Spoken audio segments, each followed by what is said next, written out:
نمیده. شاید فکر کنید که تولد سنا جونه، اما در واقع ما یک تصمیم مهم گرفتیم. از اونجایی که من به عنوان مامان سنا خانم 14 سالگی عروس شدم و اتفاقا تصمیم درستی گرفتم، اما این دلیل نمیشه سنا 14 سالگی عروس بشه، تصمیم گرفتیم براش یک عروسی بگیریم.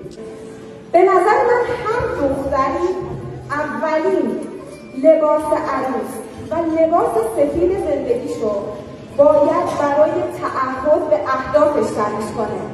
مراسم عروسی امشب ما یه تفاوتی با همه عروسی‌ها داره، این که داماد هدف‌های سماجی.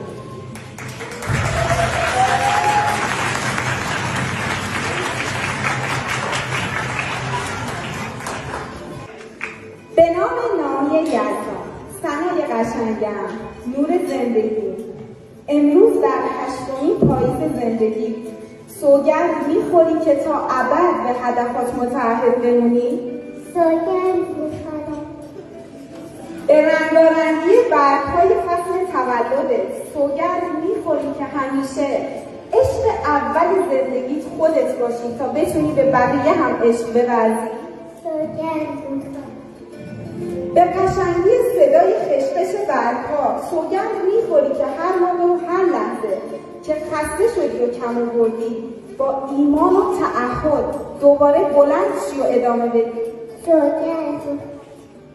به قشنگی بارون‌های پاییزی سوگند میخوری که اگر روزی عاشق شدی این عشق از جنس آگاهی و تکامل باشه؟ سوگند. امروز سنا و هدفاشو تا آخرین لحظه زندگیشو به هم متعهد اعلام میکنن.